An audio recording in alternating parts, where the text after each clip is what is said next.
আসসালামু আলাইকুম রহমতুল্লাহি ওয়া বারাকাতু। তো মুহতারাম, আজকের এই ভিডিওটি হলো সুন্নত ও নফল নামাজ বসে পড়া যাবে কিনা। আজকের এই প্রশ্নের উত্তর এবং ব্যাখ্যা, এটা কি সত্যিই যাবে কি না যাবে না সেটাকে নিয়েই এই ভিডিওটি করা। তো ভিডিওটি সম্পূর্ণ দেখতে থাকো। তো মুহতারাম, ফরজ এবং বিতের নামাজ ছাড়া অন্য যে কোনো নামাজ বসে পড়া জায়েজ। তবে বসে নামাজ আদায় করলে দাঁড়িয়ে আদায়কৃত নামাজের অর্ধেক সওয়াব পাওয়া যাবে। এই নিয়ে একটি হাদিস শরীফ এসেছে। ইসহাক ইবনে মনসুর ও ইসহাক ইবনে ইব্রাহিম রাদিয়াল্লাহু তাআলা এবং ইমরান ইবনে হুসাইন রাদিয়াল্লাহু তাআলা আন থেকে বর্ণিত, তিনি ছিলেন অশ্বরোগী। তিনি বললেন, আমি রাসূল সাল্লাল্লাহু আলাইহি ওয়াসাল্লামকে বসে নামাজ আদায় করা সম্পর্কে জিজ্ঞাসা করলাম।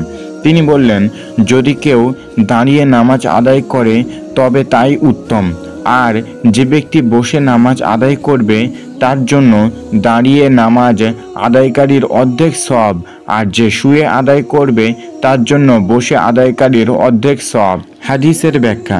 এই হাদিস থেকে প্রমাণিত হয় যে সক্ষম ব্যক্তির জন্য নফল নামাজ বসে আদায় করা বৈধ। এটা হানাফি মাযহাবের মত।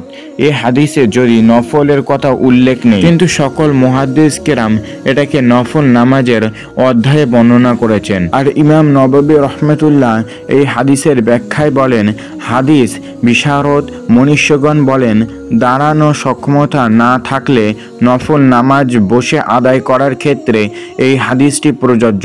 তবে সর্বোত্তম সিদ্ধান্ত অনুযায়ী দাঁড়ানো সক্ষমতা থাকলে ফরজ নামাজ বসে পড়া বৈধ নয়। তবে যদি কেউ দাঁড়াতে অক্ষম হয়ে বসে নামাজ পড়ে তাহলে তার সওয়াব কম হবে না।